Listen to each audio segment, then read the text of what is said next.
नमस्कार, आप देख रहे हैं इंडिया 24 खबर और हम इस वक्त मौजूद हैं अशोकनगर में। जी हां, एक बार जब टिकट फाइनल हुई थी तो इसी तरीके से विधायक जितेंद्र महाजन जी का स्वागत किया गया था और आज एक बार फिर विधायक जितेंद्र महाजन जी का उसी उत्साह के साथ, उसी जोश के साथ यहाँ पर कार्यकर्ता फिर एक बार अशोकनगर में यहाँ पर विधायक जितेंद्र महाजन जी का स्वागत कर रहे हैं। और इसमें वो लोग हैं जो कार्यकर्ता तो हैं ही हैं और जो विधायक जितेंद्र महाजन जी के इस कार्यकाल से खुश थे और वो चाहते हैं, तो लोग फिर से यही चाहते हैं कि विधायक जितेंद्र महाजन जी को दोबारा भारी मतों से जीतकर वो इस विधानसभा से फिर विधायक बने। भारतीय जनता पार्टी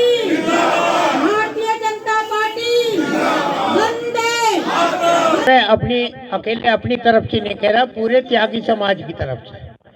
कोई भ्रम में या धोखे में ना रहे, जी जान से साथ हैं। दिल्ली की हालत खराब कर दी, सड़कों की हालत खराब, हॉस्पिटल्स की हालत खराब, स्कूल्स की हालत खराब। और आज की डेट में एक छोटी सी कैलकुलेशन जो वो बताते हैं कि भाई 40 लाख महिलाओं को देंगे और तो कम से कम 3.5 करोड़ दिल्ली की आबादी है, तो कम से कम 5 लाख तो सीनियर सिटीजन भी होंगे। कम से कम 50,000 करोड़ इनको और चाहिए।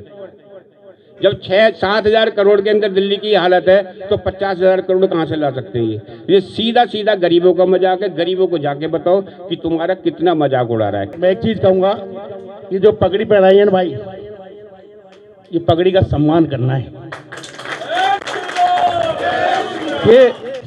ये हमें दिखाना है, ये पगड़ी का सम्मान। ये सभी कार्यकर्ताओं की पगड़ी है, मेरी पगड़ी नहीं है भाई। जो इस पार्षद रीना महेश्वरी ने पहनाई और हमने पहनाई है ना, और मंडल अध्यक्ष मिलके, ये सभी कार्यकर्ताओं की है। अब इसका सम्मान और मान कैसे रखना है, ये आपका अशोकनगर को दिखाना है, अशोक और पूरी विधानसभा को दिखाना है कि इस बार हमें क्या करके दिखाना है। हमें कोई लक्ष्य नहीं, कोई हमारा लक्ष्य है केवल भाजपा और जितेंद्र महाजन। हमारी विधानसभा आगे नंबर 1 है, दिल्ली में नंबर 1 रहनी चाहिए। मैं यही कहूंगा, मैं भाई साहब के लिए 24 घंटा आज मैं शपथ लेता हूं, मैं 24 घंटे भाई साहब के साथ खड़ा रहूंगा। जहां मेरी जरूरत होगी वहां मैं खड़ा मिलूंगा। पहले भी मैं खड़ा था और आज मैं शपथ लेता हूं। बाबा मरगढ़ वाले बाबा का भक्त हूं और उनकी कसम खा के कहता हूं, मैं आज मरगढ़ वाले, मैं विधायक जी के साथ 24 घंटे हाजिर हूं मैं। और ये पगड़ी का सम्मान करते हुए इसकी लाज रखनी है भाई। उन्होंने कहा, वादा किया था, वो पिछले कई बार से वादा करते आ रहे हैं कि यमुना की सफाई में बहुत करोड़ों रुपए का बजट का एलोकेशन होता है। I have always seen these type of allocations by the government of Delhi to the all amount from the central government in the name of Yamuna river cleaning. लेकिन यमुना की सफाई में जब भी हम गए उसमें झाग ही देखा है। इस बार जब हमारा छठ पूजा का कार्यक्रम था, छठ पूजा में मैंने देखा वहाँ की नारियाँ, स्त्री, जो भी हमारी बहनें थीं, हमारी माताएं थीं, नहाने से परहेज कर रही थीं। उनको अपने घरों में, छतों पर, टब में नहाना पड़ा, टब में छठ पूजा का आयोजन करना पड़ा। मेरे ऐसे कई वकील साथी हैं जो इसी समाज से आते हैं और मैंने उनको देखा है घर पे जाकर भाभी जी को, भैया को, कि छठ पूजा कर रहे हैं, गन्ना रख के अपना छठ पूजा, मैया को छठ पूजा कर रहे हैं और उसमें टब में कर रहे हैं, छत पे स्विमिंग पूल सा बना के कर रहे हैं। कि शर्म नहीं आती केजरीवाल जी को इस बात के लिए कि उन्हें माताओं बहनों के लिए जो इतने बड़े बड़े वादे करते हैं, कि उन्हें इस बात के लिए देखना चाहिए था कि यमुना की सफाई क्यों नहीं हुई? इतने सीवेज के गंदे पानी वहाँ पड़ रहे हैं, आपने क्या करा उन फैक्ट्रियों के लिए, सीवेज के लिए? केजरीवाल जी, झूठ बोलना बंद कर दीजिए, जनता को गुमराह करना बंद कर दीजिए। आपकी एक नहीं चलने वाली है और इस बार भाजपा आने वाली है। तो ये मैं जो अपनी बहनों को, महिलाओं को कहना चाहती हूँ कि इसके झूठे वादों में और झूठे ढकोसलों में मत आए, क्योंकि आप देख सकते हैं कि औरत कमज़ोर नहीं होती, पर ये इस तरह के जो ये पद पर बैठ जाते हैं, वो सिर्फ कमज़ोर समझने की या कमज़ोर बनाने की कोशिश करते हैं। अब अभी 1 हफ्ते पहले की बात है, पंजाब और हरियाणा से कुछ बहनें आई है और केजरीवाल के निवास पर आई है कि भाई तुम जो 2100 रुपये का जो यहाँ प्रचार प्रसार कर रहे हो, आप उन्हें 2100 रुपये कहाँ से दोगे? पहले कम से कम हमारा 1000 का जो वादा किया था वो वादा तो पूरा करो। लेकिन आप देख सकते हैं कि केजरीवाल, ना ही उसके कोई कार्यकर्ता, ना ही कोई घर परिवार का कोई भी नहीं मिला। तो मैं इस झूठी निकम्मी सरकार से, दिल्ली सरकार से एक ही बात कहना चाहूँगी, क्या औरत को तुमने पागल समझा है?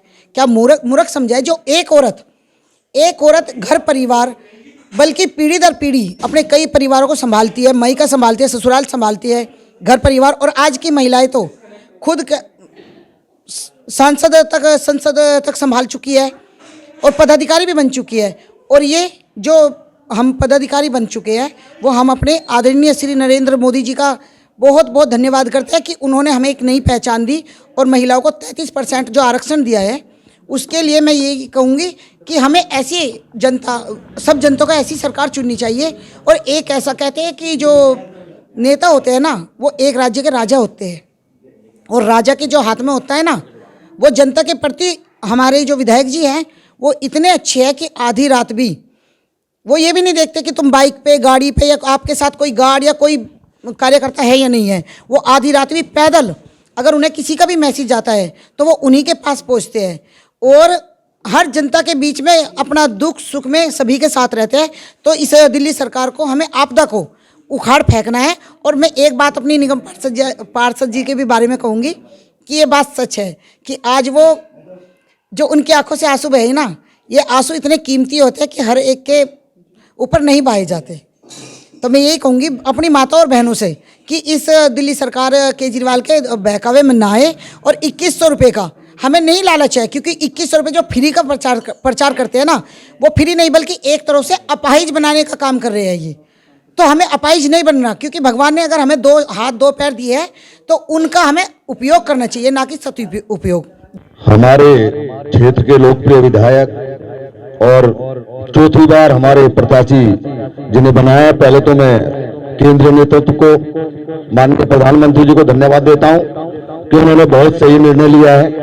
एक ऐसे व्यक्ति को पुणे से हमारा प्रत्याशी बनाया है जो व्यक्ति दिन रात साइकिल पे हो, स्कूटी पे हो, पैदल हो, हम सबके दुख में सुख में हमेशा पहुंचने का काम करता है और हमें शक्ति देता है।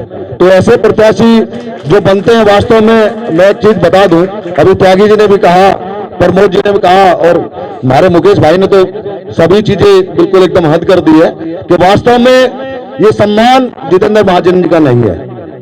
ये विधायक जितेंद्र महाजन जी नहीं बन रहे, ये सभी हमारी मात शक्ति और हमारे जो भाई बैठे हैं आप विधायक बन रहे हो। ये निश्चित कर लो कि जितेंद्र महाजन जी विधायक नहीं, विधायक आप हो। और आपको अपना विधायक बनने के कितनी मेहनत करनी है वो मुझे कहने की आवश्यकता नहीं है। सभी समर्पित और कर्मठ कार्यकर्ता हमारे यहाँ हैं। लेकिन साथियों अभी हमारे पास 20-25 दिन का समय है, हमें दिन और रात नहीं देखना है। प्रमोद जी ने कहा 5-5 लोगों को करना है, मैं कह रहा हूं 1 महीना अगर आप सोओगे भी नहीं तो कोई फर्क नहीं पड़ता। सब इतने सामर्थ्य हैं कि इस शक्ति को हमें दिखाना है कि दिल्ली में सबसे ज्यादा बहुमत से, अगर सबसे ज्यादा वोटों से जो जीत के जाएगा जितेंद्र महाजन जाना चाहिए। और फिर केंद्र ये भी निश्चित है कि भारतीय जनता पार्टी की सरकार बनने जा रही है, क्योंकि सभी कार्यकर्ता और जनता इन छलावों से, इन झूठे बहकावों से में आने वाली नहीं है। काट की अंडी बार बार नहीं चढ़ती, सब इसको देख चुके हैं। अभी एक नया सपोगा इसने छोड़ दिया कि RWA वालों को हम जो सिक्को उगाड़ देंगे। अरे भाई पिछली योजना में बोला था RWA वालों को मनोनीत सांसद के बराबर वो देंगे, वो कहाँ गई 5 साल में? वो तो उसने पूरा नहीं किया। अब नया क्या, मैं गाड़ दूंगा, गाड़ अपनी कोठी के रख ले, तू कोठी में इतना पैसा लगा के गाड़ हमें कहां से देगा? हम सामर्थ्य अपनी रक्षा करने के लिए, और हमें हमारे केंद्रीय नेतृत्व में और जनता ने एक ऐसा प्रतिनिधित्व दिया है जो हमारे हर काम के लिए तैयार रहता है। हमें आवश्यकता नहीं है, वो विधानसभा में जितने शोर से हमारी बात को उठाता है, लड़ता है, वो आप सबके सामने है। तो मेरा तो साथियों आपसे यही निवेदन है कि चुनाव जितेंद्र महाजन जी का चुनाव नहीं है, ये चुनाव आप सबका चुनाव है। विधायक आप सब बन रहे हो, तो आप सबको 1 महीने के लिए सब चीजें भूल जानी है, घर परिवार और इस मान मर्यादा को जो भाई मुकेश जी ने कहा है उसको बना के रखना है। और इसने भारी मतों से दिखाना है कि रोहतास नगर की जनता भाई जितेंद्र महाजन जी को इतना प्यार करती है और रोहतास नगर की जनता का हर आदमी ये विधायक है, जितेंद्र महाजन विधायक नहीं है। धन्यवाद साथी। प्रमोद जी ने बहुत अच्छा कहा, पंकज जी ने बहुत अच्छा कहा, प्रधान जी ने बहुत अच्छा बोला, मैं सभी से सहमत हूं। लेकिन आदरणीय जितेंद्र महाजन जी को मैंने कभी भी ग्राउंड से हटते हुए नहीं देखा। व्हाइट रंग की स्कूटी पे घूम घूम के पूछते थे, हमेशा पूछते थे मेरे से कि क्लिनिक प्रॉब्लम है स्वतंत्र जी, कोई एरिया में कोई दिक्कत है, आप मुझे सूचित करें कोई भी समस्या हो तो। हमारी निगम पार्षद जी पिछले 1 हफ्ते से मैं देख रहा हूँ पर्चे बांट रही हैं, घर जा जाके चक्कर काट रही हैं जितेंद्र जी के लिए, पूरी जान से लगे हुए हम सब।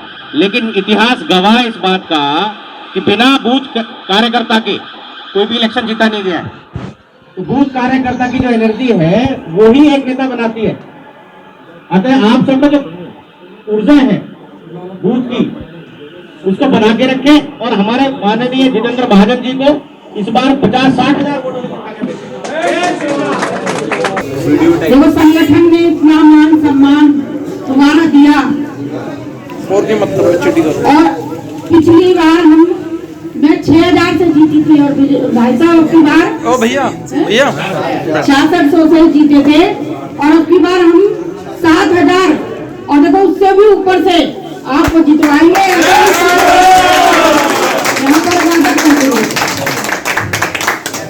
और ये संगठन की जीत होगी। हमें सबको मिल करके संगठन को मजबूत बनाना है और अपने देश का जो परचम है उसको लहराना है और एकजुट होकर के जिस तरह से हम अशोकनगर से हमने पहले भी जीत हासिल करी है, पूरी विधानसभा में सबसे ज्यादा हमारे जो अशोकनगर के कार्यकर्ता बंधु हैं वो बहुत ज्यादा मेहनत करते हैं कि अब सब लोग